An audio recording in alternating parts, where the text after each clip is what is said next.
As a competitive runner and someone who's a tad bit nerdy, I spend a lot of time researching and trying to find new recovery methods that are going to help me get an edge over my competition. So as a result, I have tried a lot of recovery methods. So today, I'm going to be sharing my 5 favorites that you can do at home, as well as my niggle protection plan.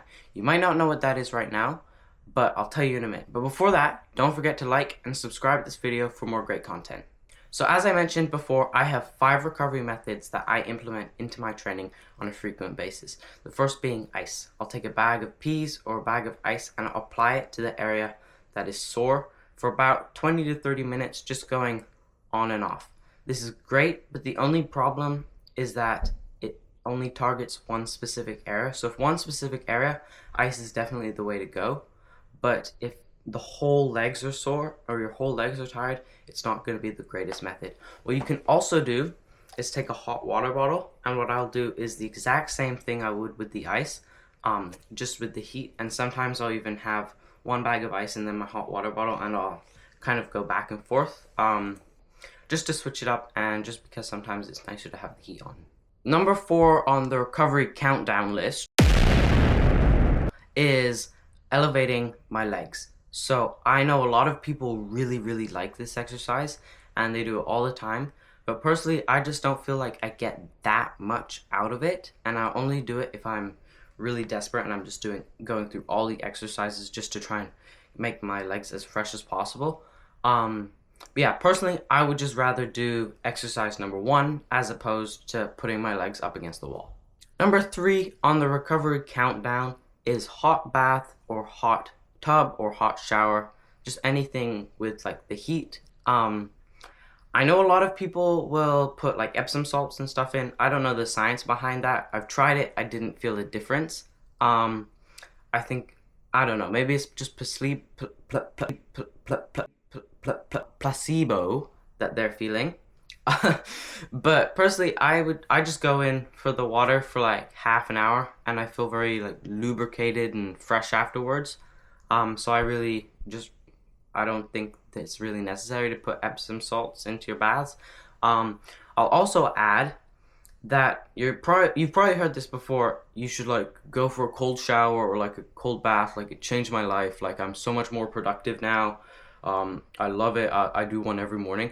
I've tried it, and honestly, for me personally, it just doesn't work. I get cold afterwards. No, really? You get cold after the cold shower? Yeah, I get cold. And then I spend like half an hour or more just trying to warm up, and that just makes me less productive. And then I feel miserable all day because I'm still cold, and like my soul is just drained, is sad, and it's just horrible. Don't do ice baths, please. So number 2 on the countdown is the Theragun. I have had this quite a while. I like it. I loved it before I found number 1, and it's really great. It felt like I was being able to get something done every day, and I'd sit down for 15 minutes to half an hour just massaging my legs, and it felt really good, and I felt very limber afterwards. But what I will say is that I was just going by feel, and my right side got a ton more attention than my left. And I don't know if it's related, but now when I go see the chiropractor, they have to spend a lot more time on my right side than they do my left. I don't know if those two things are connected, but if you are going to be using the massage gun a lot, I would say probably follow like a tutorial or like time yourself so that both sides are getting the same amount of attention. Okay, and number 1 on the recovery countdown, drum roll please, is mobility. I discovered mobility a couple weeks ago, and I've been doing it every evening since, and I really love it. It just kind of lets my muscles reset and stretch back into their natural position, but in a natural way. I don't feel like I'm forcing anything on my muscles. They get to recover on their own time, which is great. And it's very grounding, and it feels like I'm almost meditating when I do it, just because I've gotten into the habit of doing my mobility every evening. And it's a really great one, and I highly recommend it. What I will add is that you've probably heard a lot of ads for apps that are going to help you with your mobility. And I feel like personally, I went to go see a chiropractor. They gave me some mobility stuff, and I think that's going to work a lot better than these apps, just because they don't get to see your body in person and they don't know what your body actually needs. So I think go see a chiropractor. They will tell you what your body needs, and they can send you a list of exercises to do, and then you can do those, build a habit of it, and I think you'll get a lot more benefit out of it, just because they are literally seeing your body and the app is just having to make educated guesses. Now you might be wondering about the little thing I referred to at the start of the video, which I called the niggle prevention plan, or I guess it's more of a niggle rehab plan, because you have the niggle and then you want to fix it. So I just shared it with you. That whole video was my niggle prevention plan. You kind of find the exercises if it's a specific spot, which it typically is for a niggle or the start of an injury. I'll ice it, then I'll tape it up, then I'll massage gun if it's more muscular. Sometimes that helps, sometimes it doesn't.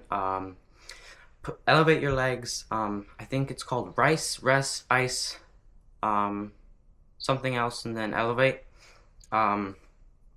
Yeah, so the idea is just, if you don't take anything else from this video, if you feel pain when you run, stop.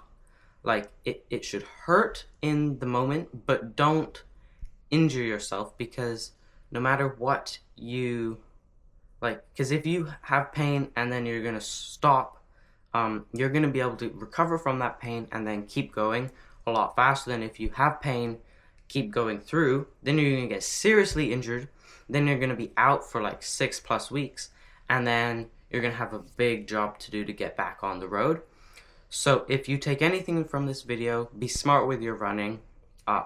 I hope you enjoyed this video. My name is Max MacArthur. I just leaked all my secrets about recovery, so yeah, so you should subscribe, because I just shared all my secrets about running and recovery with you. So, like, you know, like come on, what are you doing here? Like, should I need to stare you down?